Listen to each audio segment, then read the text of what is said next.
This is Bloomberg Surveillance Early Edition with Danny Berger and Kriti Gupta.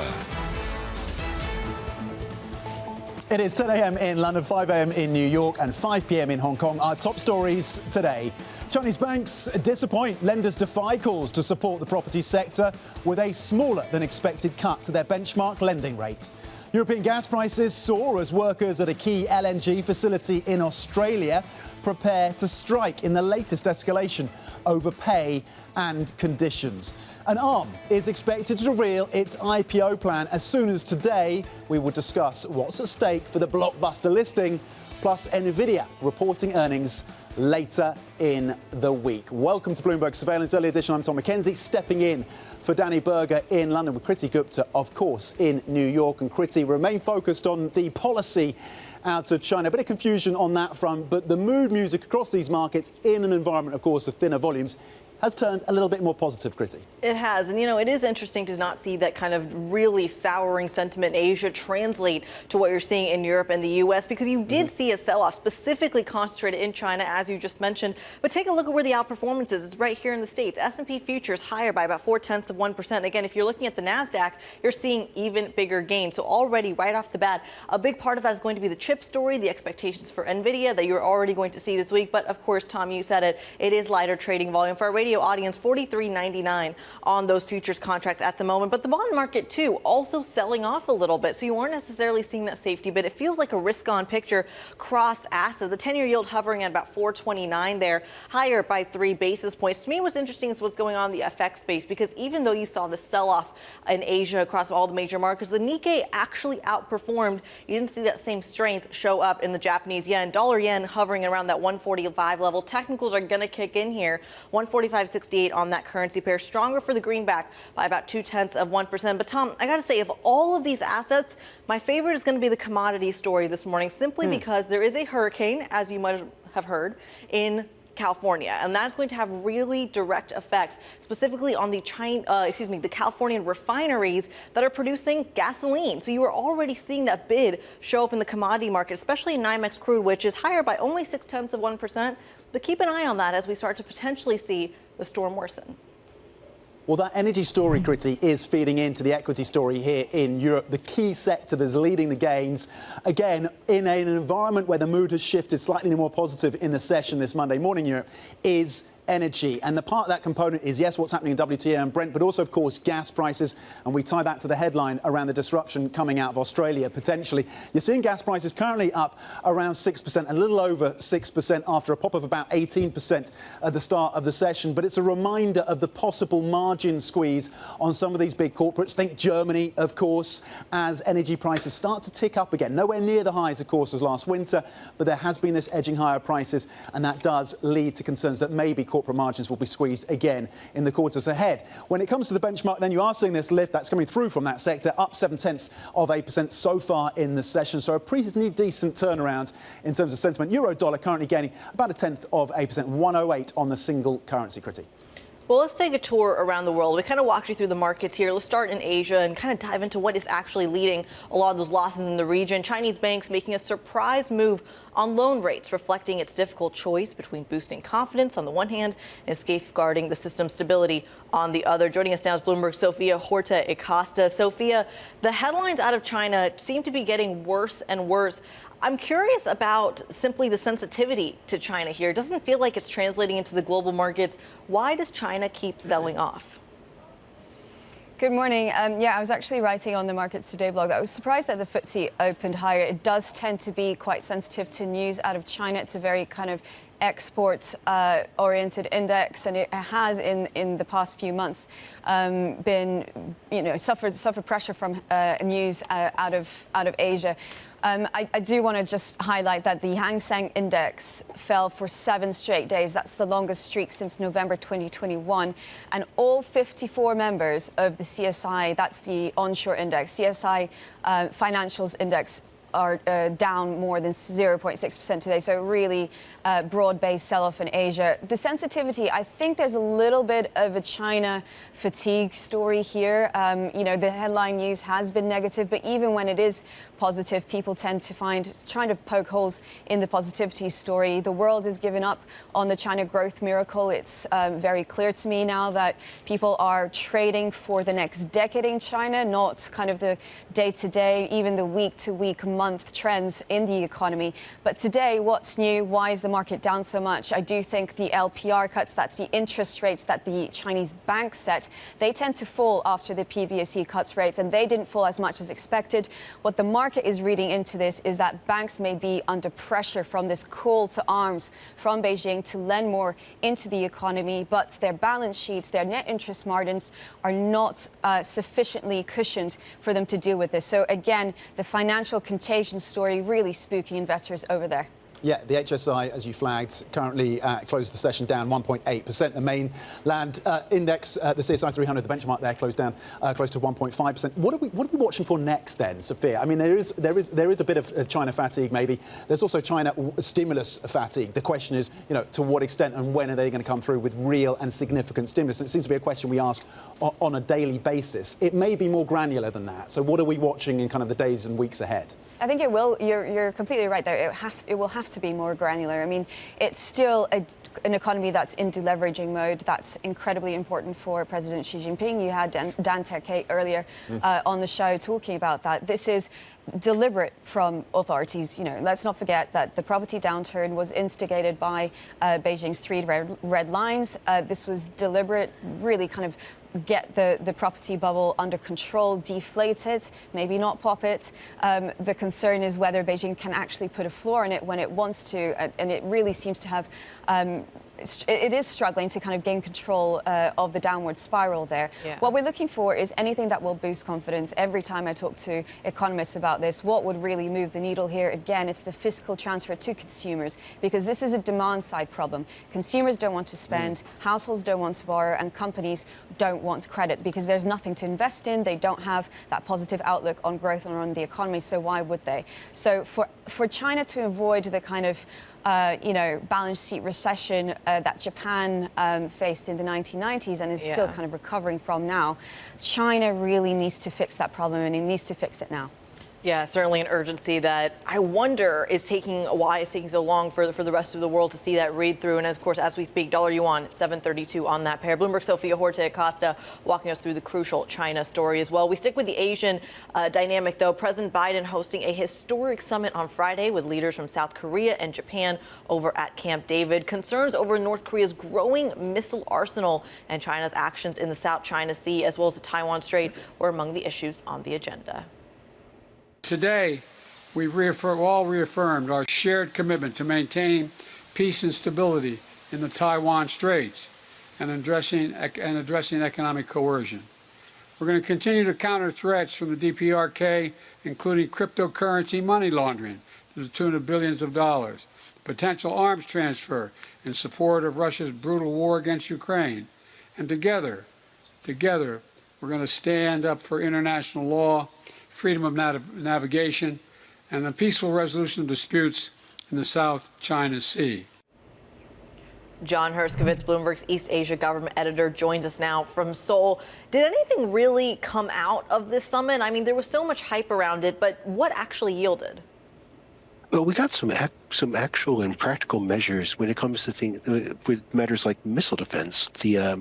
There was an agreement for real-time sharing of data on missile launches. There was pledges to bolster joint exercises among the U.S., South Korea, and Japan.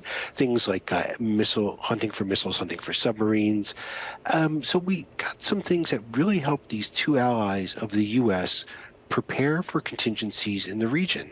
Also, there was a commitment to consult among the three so that they'll all be on the same page in case there's something that happens to one of the countries.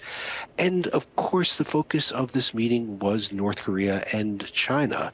On the economic front, we got a pledge to put together an early warning system for problems with the supply chain. This is a way that brings together the three countries so that they can be on the same page if something happens with chips or some other commodity or material that is really holding up production and hurting their economies. Of course, the South Korea story is so important as a part of that, given the Samsung SK Hynix specifically in that relationship with China as well. John Herskovitz reporting from our Seoul Bureau. We thank you as always. I want to turn to commodities here because you're already seeing a major reaction across a broad swath of assets. European natural gas prices specifically jumping as workers serving a key export project in Australia prepare for a strike if no deal is reached in those pay talks. For more, we're joined by Stephen Stepchinsky. Stephen, just how bad is this getting? What's at stake here? You know, I think one thing to remember is that Europe is on edge in this gas market. Especially since last year's war, they've lost a lot of the Russian pipeline gas supply. They depend a lot more on liquefied natural gas. And so these European gas traders, they look at what's happening in Australia. There are workers at Woodside's Northwest Shelf LNG export plant, one of the biggest in Asia, as well as 3 other export facilities in Australia that are threatening to strike, and the Northwest Shelf strikes could begin as soon as September 2nd. But you know, the view in, Europe is very much this anxiety, this fear that there could be shortages, that they won't get the LNG that they need. Whereas here where I sit in Singapore, folks are still pretty calm about the situation. These strikes aren't happening yet. There is still time for there to be some sort of agreement with the operators. And at the same time, the strikes will have to go on for a number of days or weeks before it actually hits LNG exports materially. But in a worst-case scenario, if these strikes do happen, if they do hit the LNG plants, that is 10% of global LNG supply, and that will put Europe directly in competition with Asia for the spare LNG in the market. That could lead to, prices rising, bidding wars for shipments. But that, of course, is an absolute worst-case scenario. We're not there yet, but the market, especially when it first opened, does appear to be pricing in some of those scenarios. Yeah, Stephen, really, really important context. And I know you've also got an eye as well on what's happening in the commod space, the soft commod space with wheat and prices there popping over the weekend. That was also tied to the conflict between Russia and Ukraine. What are the details there? Is there further anxiety that these prices are going to remain higher, or at least there's going to be persistence in terms of higher prices in some of these soft commods? Precisely. I mean, when it comes to wheat deliveries out of Ukraine, it's been a big issue for the last few months since the corridor in the Black Sea. That agreement that Russia would allow shipments has kind of broken apart over the weekend. There were some drone strikes on some locations that caused some anxiety again in that market. Earlier in the day, you saw wheat prices jump. You're still up a bit higher over the last 2 days. They're kind of coming down a little bit today. There are some reports out of the Financial Times that maybe shippers will be able to get insurance guaranteeing the shipments out of Ukraine. That could provide a little bit of relief. But again, these commodity markets have been on edge from last year. So when there are news, when there are new events, when there are new attacks, you do see these sorts of price surges. You do see this volatility, and that's why commodities have been under so much stress. And of course, I think I read a story that as these kind of deal negotiations were coming apart, Ukraine also looking to insure some of the shipments that are being attacked, a story that we're going to be watching very closely over at Bloomberg. Stephen, I want to get your final thoughts here on Hurricane Hillary. We heard about the kind of extreme flooding you're seeing in Southern California. Any read-through into the commodity market? A little bit of bump already, and I'd say oil and gasoline, but what's your take here? Yeah, I mean, I think one thing that everyone's going to be watching is how are refineries affected, because this will be flooding. This is a sort of historic event. This doesn't happen in that region very often. Is the infrastructure in place to withstand this kind of weather? How will the refineries which produce the gasoline be affected? And also, how will, electricity, how will natural gas pipelines be affected? All those things will be in focus, but an immediate impact on the market, yes, as you said, it does seem to be the oil products. That gasoline is something that traders are looking at quite closely at the moment. OK, Bloomberg's Stephen Stepchinsky on these energy markets, the commodity markets for us, and the update there. Thank you. Coming up, Wall Street's bond bulls from JP Morgan to Aberdeen are sticking with their bets on treasuries. We will have more on that next. And HSBC's Max Kettner staying overweight US equities. We unpack that view with him later this hour. Plus, a big week for chips. We're going to speak to Greenmantle's Chris Miller on what would be the biggest IPO of 2023. This is Bloomberg.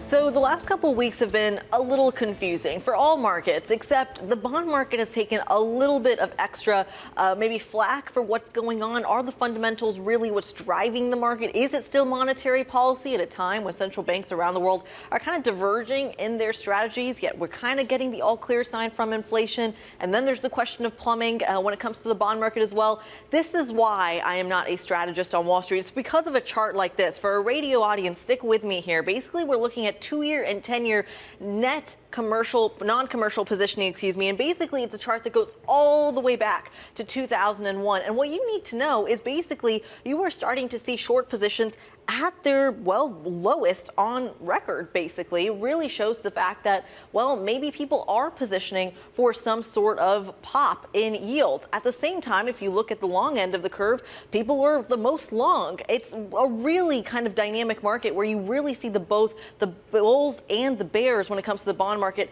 kind of dig in. And this is why you bring in an expert like Bloomberg macro strategist Simon White, for example, to explain what is going on. So Simon, what's going on here? Yeah, I mean, it's a conundrum, as you say. Bonds are very tricky. But what I think you've got to keep in mind for the moment is that any kind of rally, any sort of shorter term looking for lower yields, I think is a trade. I think the investment is for higher yields because we're in a different regime now. And I think the most important thing is inflation. So no matter really how you slice it and dice it, people talk about Fitch's downgrade, which is about fiscal deficit. People talk about the supply from the Treasury. These really are just reinterpretations of an inflation issue, right? If you have the government is issuing more debt, that's ultimately inflationary. You know, if you have higher fiscal deficits, that leads to a weaker dollar over like 18, 24 months. These are all inflationary signs. So the real change here is the fact that we're in an inflationary regime. And that really biases yields to be higher, not lower. So right now, bonds are fairly oversold. So we can see, I can see certainly in a shorter term, you can see some sort of reversal. They're also oversold versus stock. So I could see some reversal in the stock versus bond ratio. But really, any kind of rally in bonds, I think more as a shorter term thing. OK, so that would tie into the views then of JP Morgan, Bob Michel there, because part of this is also a bet on recession. And this is the quote then from Bob Michel, from that first rate hike until recession could take a while, we continue to see a growing list of indicators which are only at these levels if the US economy is already in recession or about to enter recession, Simon. So the view then that if the US isn't already in a recession, it's very close to that, underscoring the bid for the long end. Yeah, I mean, I'm sympathetic to recessionary view. I mean, in some sense, things are taking longer to unravel than they would normally. But you look at it from a GDI perspective, the US is already in recession. You look at manufacturing, there's parts of the economy that are weak. I think the jobs numbers will ultimately get revised lower. But even then, inflation here is really the most pivotal thing. So bonds will probably get a bid in a recession, but they might not get as much of a bid as they would normally. Because it's an inflationary recession. So inflation really is something that's going to dominate. Do you expect any clarity in terms of the communication from Jay Powell? We know the FOMC is split. It seems to be more of a debate of how long they're going to hold these rates higher. And do you expect the Fed to start to factor in softness in China in terms of how they're calculating next steps? I don't know whether they explicitly will. I mean, I think that should definitely be part of it. My view is that China's getting to the point that they're going to have to stimulate a lot more excessively. So I think that problem might be ultimately solved for them. But I think, Jackson Hole's going to be around some of the more technical side of things, that maybe talking about marking up R star. And that's one theory, by the way, why yields have moved higher, that the R star has moved higher. So bonds are catching up with that. I think there's some merit to that view. But again, all these things, I think, really centre around back to the main feature here, which is inflation. So you really can't get away from that. Even if we're in a recession, it's going to be an inflationary recession, and that means bonds aren't necessarily going to catch as much of the bid as they would normally in such a situation. OK, Bloomberg's Simon White with the explanation there in terms of these bond markets, and a look ahead to that comment, of course, or that speech from Jay Powell towards the end of this week at Jackson Hole. Thank you very much indeed. For more market analysis, of course, check out MLive Go on your terminal. This is Bloomberg.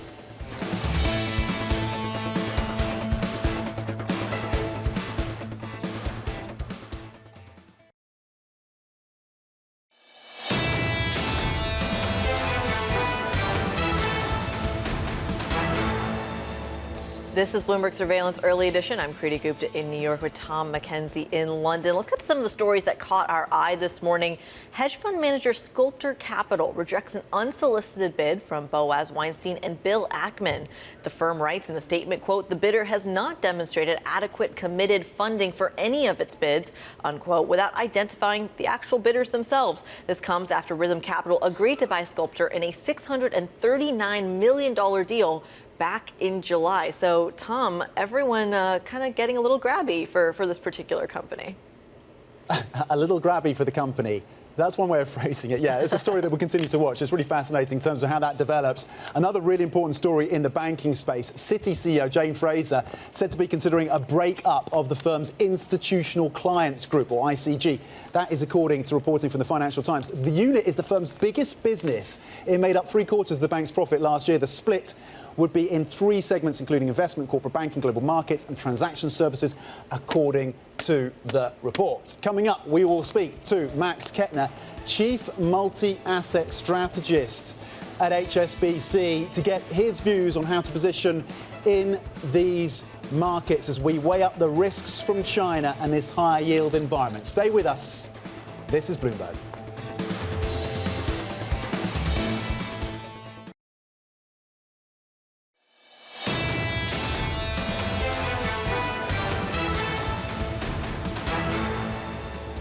This is Bloomberg Surveillance Early Edition. Here's what you need to know. Chinese banks disappoint. Lenders defy calls to support the property sector with a smaller than expected cut to their benchmark lending rate. Over in Europe, gas prices soar as workers at a key LNG facility in Australia prepare to strike in the latest escalation over pay and conditions. Plus, Arm is expected to reveal its IPO plan as soon as today. We're going to discuss what's at stake for the blockbuster listing, plus, of course, NVIDIA reporting earnings later in the week. I'm Kriti Gupta in New York with Tom Mackenzie, stepping in for Danny Berger in London. Tom, I feel like this is in your wheelhouse. I'm very excited about the chip story. We're going to talk about that in a little bit. But for now, it kind of feels like commodities are driving the trade. Yeah, look, after 3 straight weeks of losses for European equities, you have an uplift so far, at least in the trading session this Monday morning. And you're absolutely right. It's the energy component that is lifting the benchmark across Europe. It's the leading sector right now. And that, of course, is tied to the gas story. It's tied to the higher Brent and WTI pricing as well. So across your benchmark, you are seeing gains when we bring it back up. The FTSE 100 is in positive territory as well. And the main index here adding 0.8% across the European benchmark. Here's the gas story then. The price has spiked in the early part of the morning here in the UK by about 18%, now at 5.4%, so moderating somewhat, but it is a reminder of the volatility when it comes to gas and, of course, the dependency of Europe now on those shipments from countries like Australia, with concerns about a disruption to the output. Euro-dollar at 108, just gaining 0.2% on the single currency. And the data again this morning out of Germany, reminding us of the vulnerability of that economy. It all ties into China. So far, these equity markets are brushing off the angst emanating from the world's second largest economy. Gains across the benchmark of 0.8%. Kriti. Yeah, the green on the screen translating to the equity story here as well, because you are seeing futures in the green, higher by 0.4% on the S&P 500. The outperformance, though, Tom, is going to be in those NASDAQ 100 futures. So again, seeing a little bit of tech concentrated green on the screen, but nevertheless, for our radio audience, 44.01 on those S&P futures. So again, a positive start to the week amid that light trading volume. Let's talk about the bond market here, because it is a truly risk-on cross-asset. U.S. 10-year yield hovering about 4.28 here, seeing seeing a move of only about 3 basis points. But if you look at the front end of the curve, you're not seeing any moves at all. So let's take it where we can. A little bit of a sell-off in the bond market that actually has caught a bid in the last couple of days. Dollar yen is going to be an interesting story as well because technicals are coming back in. Now, the yen is the biggest contributor to the Bloomberg Dollar Index moving today, 145.73 on that currency pair, stronger for the greenback by about 0.2%. But Tom, the story for me that I've been obsessing all over the weekend is going to be the commodity story. Hurricane Hillary hitting Southern California, a region that you don't really see a ton of hurricanes in. 355,000 barrels a day of gasoline and about 196,000 barrels a day of distillate production potentially at risk. So really keep an eye on the refineries, already creating a little bit of a tailwind for the likes of NYMEX crude, higher by 0.7% and trading at about an 81 handle. Okay, well, someone who definitely has views, on the commodity space is Max Kettner. We'll get those views in just the next couple of minutes. Chief Multi-Asset Strategist at HSBC. Max, thanks for joining us in the studio. Before we get to your call on commodities, and the markets this morning seem to underpin your more constructive view on that space, let's start. You are overweight equities. Give us the view, give us the rationale before being overweight equities in an environment of high yields, in an environment of still sticky inflation, and of course concerns about next steps from central banks. What gives you that view that you remain overweight on equities? Yeah, look, I think when we look at it sort of from a 3 to 6 month horizon, I think that is completely correct. I think very tactically, if we look at this week and next week, there could be a few more jitters coming, right? Because we've got a bit more supply coming on the Treasury side. We've got obviously Jackson Hole and, with this topic around structural changes in the global economy. So there might be a bit of better entry points this week or next week. Yeah, absolutely, granted. Around that supply story, around that Jackson Hole story. But I think in terms of the rationale, right, I don't think an awful lot has changed, particularly when we look at our equity overweight, which is really heavily focused sort of on the US and then in emerging markets, particularly on Latin America, which is, as you noted before, is mainly really a function of commodity prices. And in the US, let's be honest, right, we've been talking about the whole year about when does the recession hit and when does it finally come and, is it going to be this quarter, next quarter?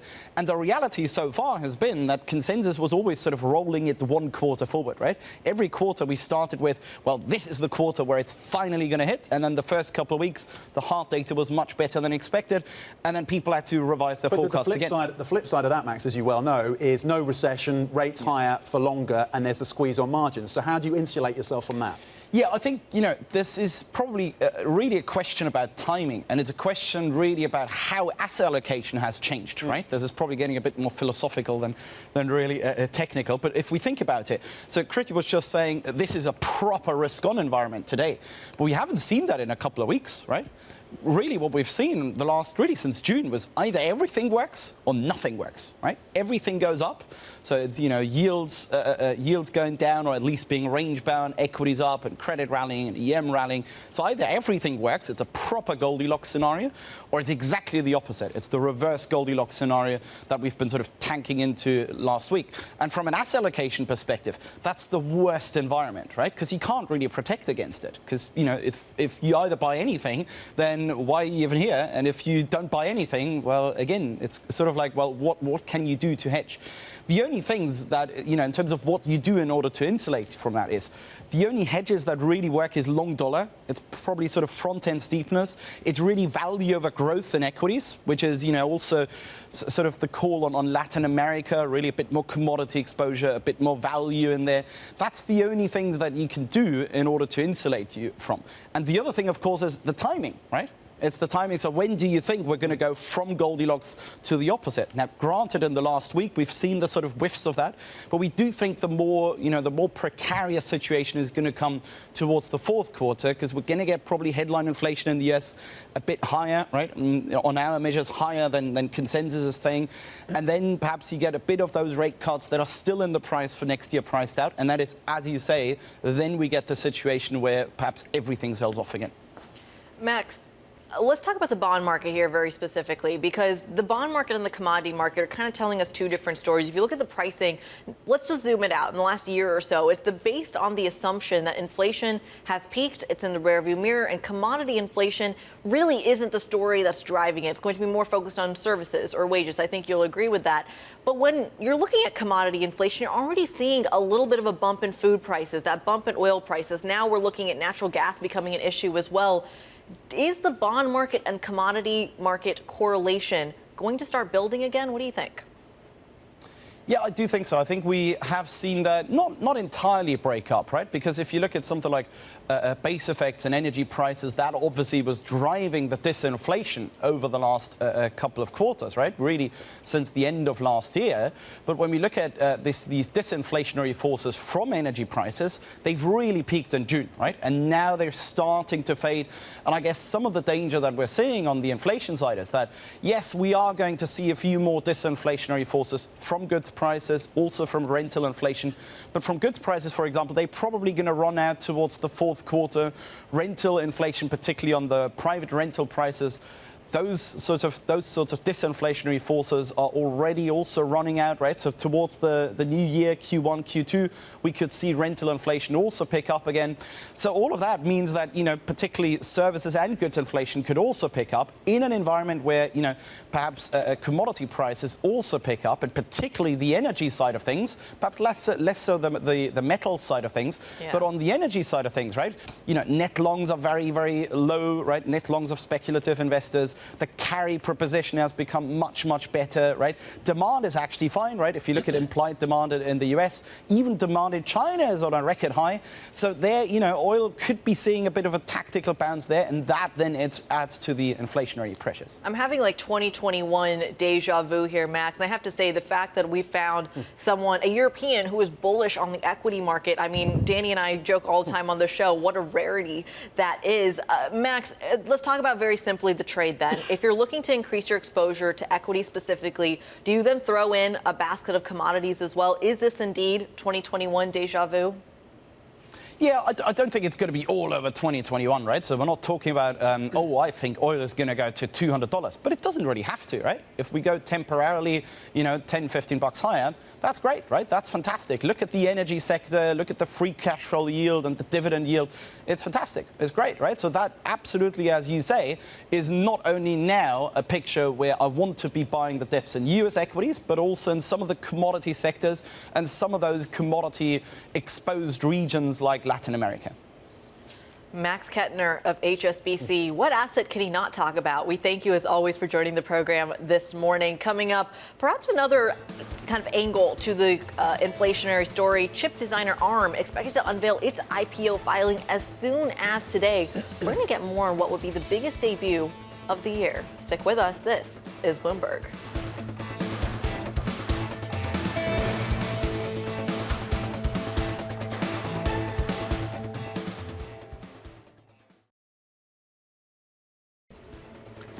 This is Bloomberg Surveillance Early Edition. You're looking live at the Principal Room. Coming up later today, an interview with Engine #1 CEO Jennifer Grancio. Coming up at 1 p.m. New York, 6 p.m. in London. This is Bloomberg.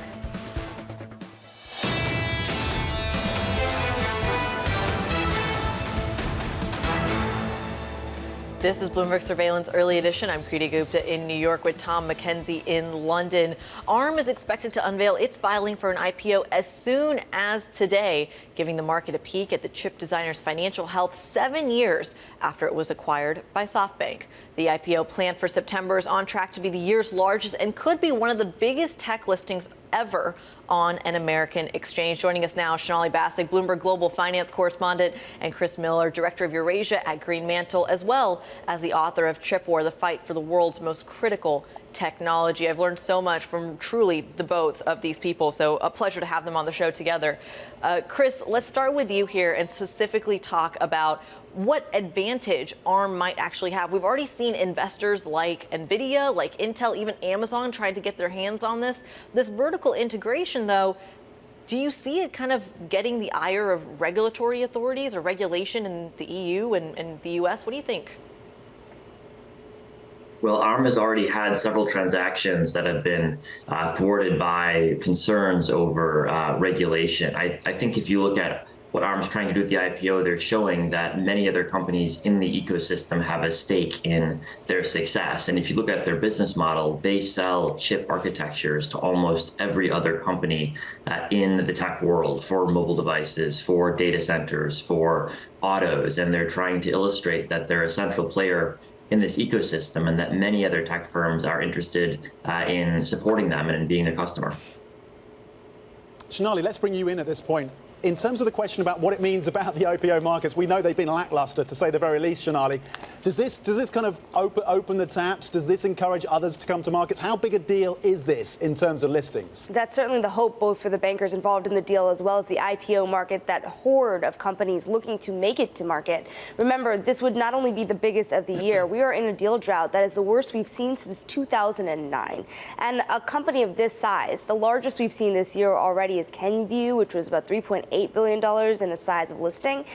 Uber in 2019 was a more than $8 billion listing, and we know that Uber since then has been pretty lackluster in the way that it's traded. As far as Kenvue goes, same deal. We have not seen a big jump in the values since the IPO earlier this year. So the demand that we see in the market will depend on two things. It'll depend on the market environment, and it'll also depend on what they actually price the shares at. We know that SoftBank has acquired the rest of the Vision Fund stake, for example, and that has already valued the company at $64 billion. On one hand, this is a sign of strength to set a floor here for the IPO price, but there's a question of how much SoftBank will actually sell into the market at the time of this IPO, whether they'll decide to retain more of it and sell more down over time.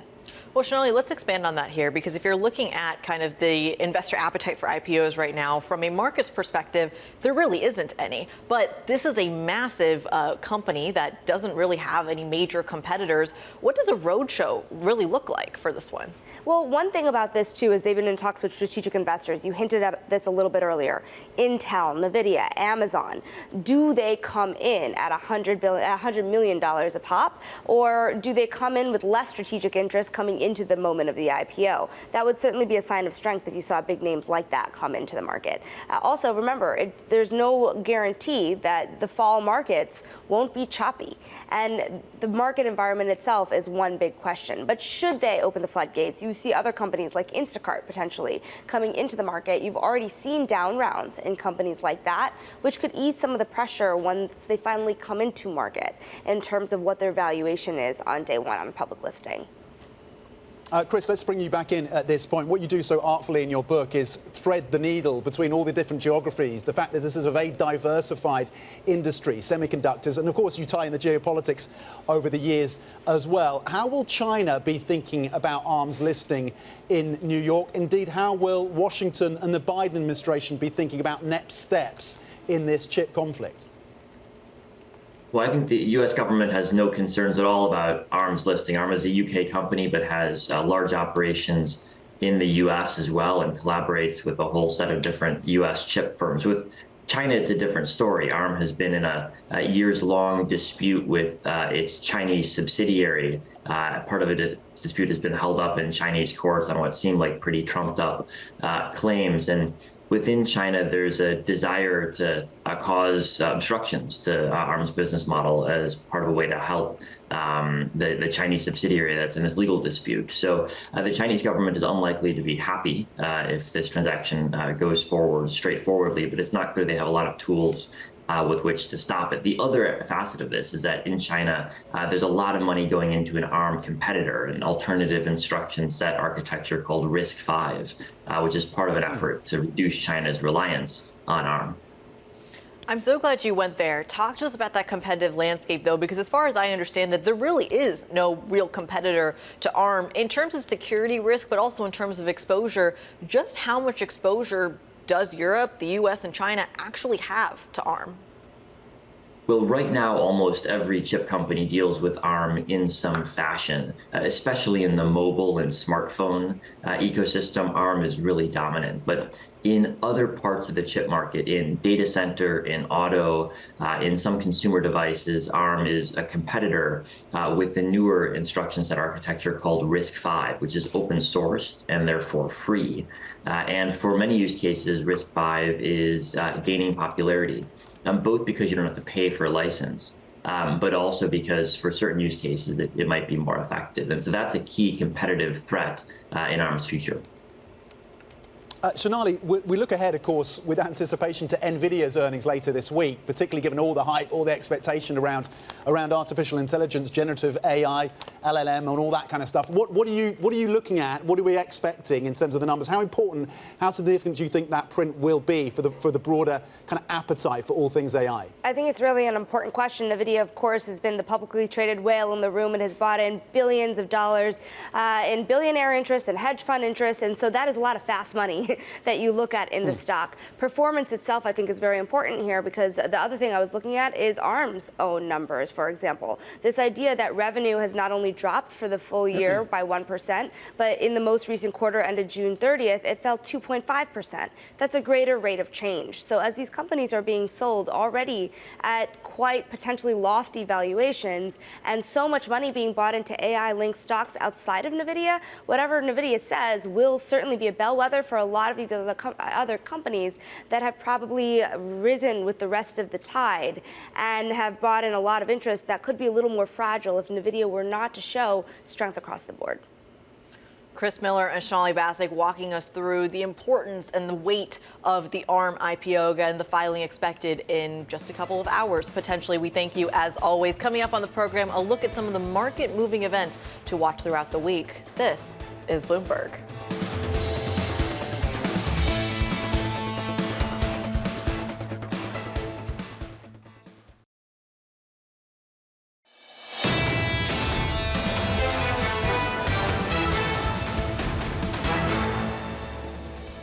This is Bloomberg Surveillance Early Edition. I'm Tom Mackenzie in London with Kriti Gupta in New York. Now a look ahead at what else is on the docket, on the agenda this week. Later today, President Biden heads to Hawaii to assess the damage in Maui.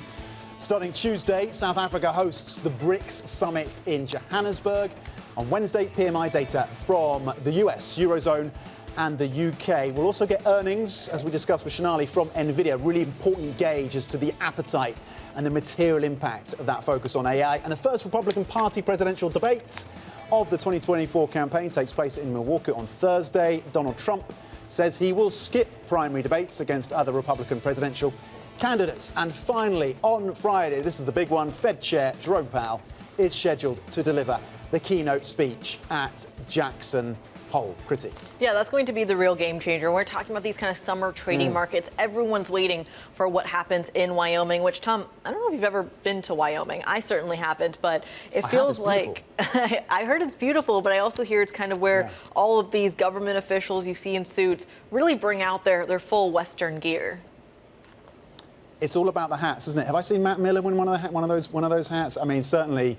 Our team on the ground should be dusting them off when they get down there, because that is the thing. I passed through on a road trip, not during this event, and it's a stunning scenery. It's absolutely beautiful. Yeah, and of course, Michael McKee will be on the ground along with our surveillance team to bring us the latest out of there. Let's get to some of the micro, though, because, Tom, even though it is summer trading, some things are still moving. Palo Alto Networks is the top of my radar. PANW for our radio audience is the ticker. Shares skyrocketing by 13%. This is a cybersecurity company, and they're basically saying, look, they have a very strong billings forecast. Corporate America and corporate companies around the world, I should say, are investing in that cybersecurity. So at a time when I think a lot of people expected a little bit of a pullback, so a surprise for that stock, leading some of the other cybersecurity stocks as well. NVIDIA shares higher by 2%. We keep talking about this. The earnings story is coming out this week. It's also, by the way, one of the anchor investors in the ARM IPO, or reported to be. So if we do get some of that filing information in the next couple of hours, we may see a move in those NVIDIA shares. And of course, Intel on that same line, also rumored to be one of the anchor investors, higher by 0.5%. But Tom, I think what you need to know is green on the screen, already seeing some breath, and a lot of it is focused in the tech space. Yeah, a turnaround in sentiment. Look, volumes are thinner given where we are in the year, of course, but you're seeing gains across the European markets of 0.8%, upside of more than 1% over in France, over in Italy, and over in Spain. And US futures, S&P E-minis pointing up by 0.5%. There is a more constructive mood, at least for now, and brushing off, as we discussed, the continued negativity and pessimism emanating from China, a confusion over policies there, Kriti. But so far, European equities and the US session looking to post green on the screen. Yeah, the read-through from China very, very limited despite these continuous headlines that you were seeing. Of course, Jackson Hole, the main event of this week, but who knows? ARM and NVIDIA could change the tape as well. Stick with us. We'll cover it all. That does it for Early Edition. Surveillance is ahead with Tom, John, and Lisa. This is Bloomberg.